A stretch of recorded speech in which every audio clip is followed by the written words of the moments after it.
Man sagt oft, es gäbe nicht genug Geld, um die gesamte Menschheit zu ernähren, unterzubringen, medizinisch zu versorgen und zu bilden.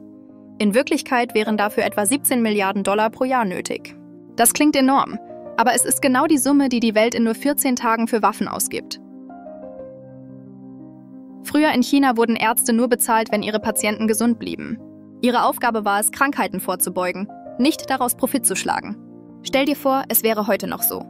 Und das Erstaunlichste ist, in nur 2 Generationen haben wir grundlegende Fähigkeiten verloren.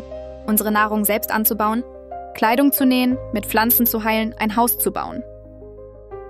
Wir sind abhängig geworden von einem System, das nicht immer unsere echten Bedürfnisse in den Vordergrund stellt.